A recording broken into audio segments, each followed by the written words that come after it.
Hello.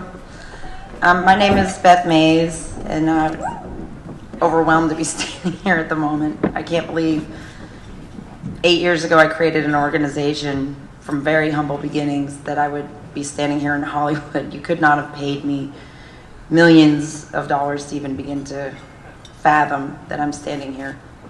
To introduce myself, again, I am Beth Mays. I'm the president and founder of APFED, the hosts of this event.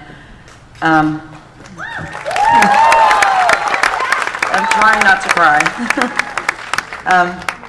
To give you an insight to this organization and our beginnings, this organization was born from extreme frustration. My own son, his name's Charlie, he's here, was in and out of the hospital quite a bit as an infant, the first 18 months of his life to be precise. He went in for extended stays. He vomited without spoiling your dinner with the gory details. He was very sick in his stomach and throughout his entire digestive system.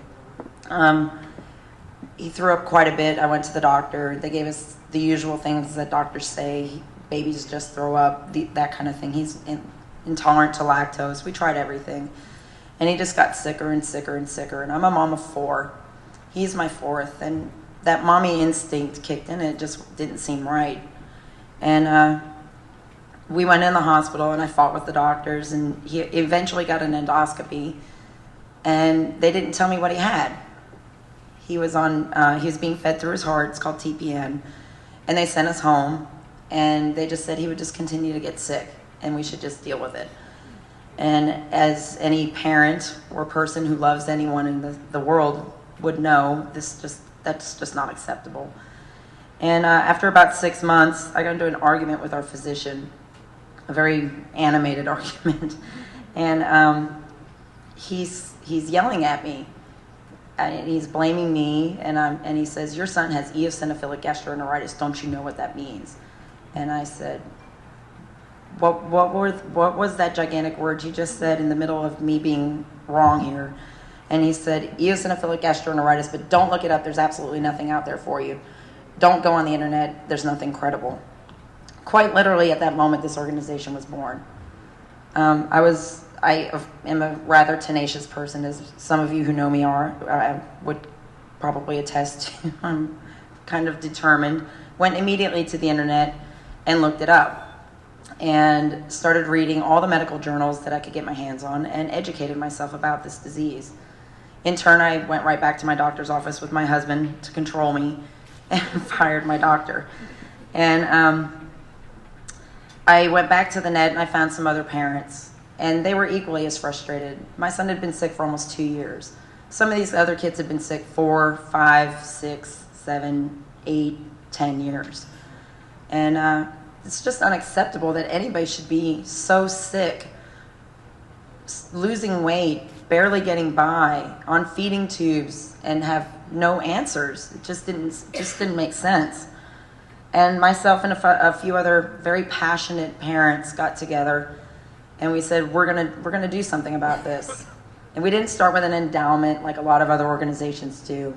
I called up my grandma, and I said, I'm going to do this organization. And my family backed me. My husband said, okay, are you sure you know what you're getting into? And I didn't, but I did it anyway, as did the other parents. And my grandmother sent me a $300 check.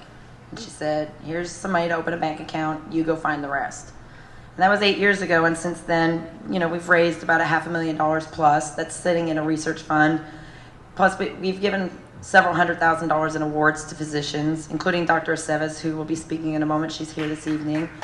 She's an amazing physician. She actually received our first Young Investigator Award that we gave last year. And this organization grew and grew and grew and grew. They told us there was like 300 patients in the entire country. And what started off with 300 patients in the entire country is now about 1 in 2,000 people.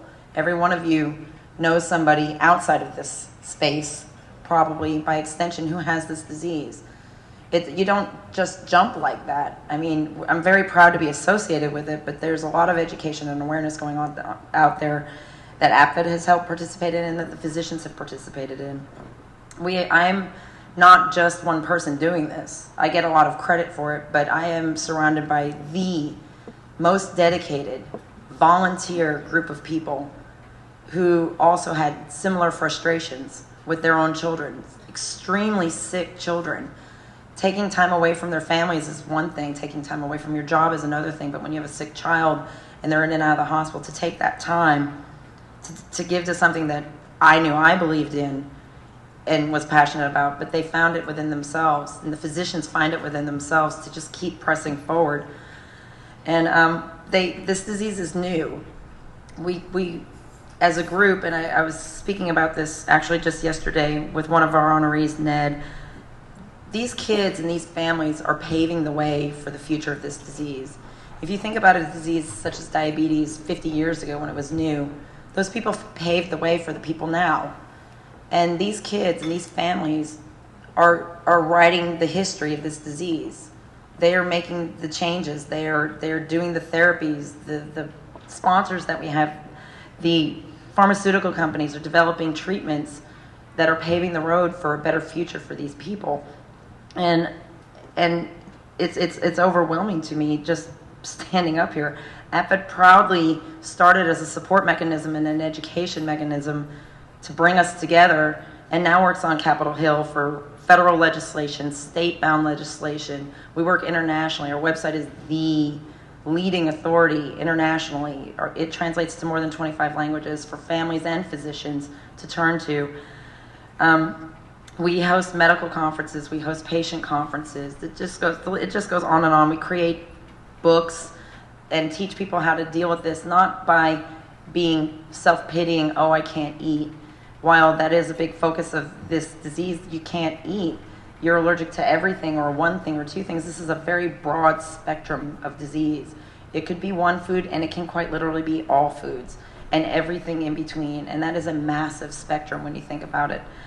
And so I'm not one person. I'm just one person standing here being the figurehead, I suppose. I'm surrounded by amazing people. But what I really actually must do is thank the sponsors for this evening before I move you to some informational videos that can explain this far better than I could. I want to recognize the corporate sponsors this evening. Seption Therapeutics, yes, absolutely. Meritage Pharma, CSL Behring, Abbott Nutrition, GlaxoSmithKline, Windsor Vineyards, Octapharma, the Bunning family who could not be here but send their regards through me. The APFED Medical Advisory Board, actually all of our physicians individually contributed to this event themselves. Sam Brown and the Jonas Group, all of whom have made this evening possible. And of course we recognize Demi Lovato and Ned Specktor and their commitment to education on this disease and learning about it themselves, which I will not get into. I will save that for our special presenter, Sarah Wisely, who will be discussing that herself. Yeah. So, yay.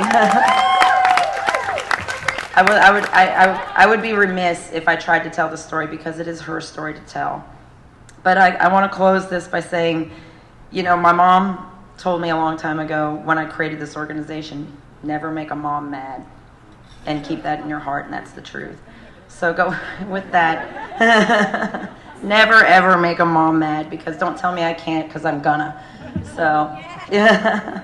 With that, we're going to show you a handful of videos, and I hope you're enjoying your evening, because this is just is an overwhelming dream come true to me.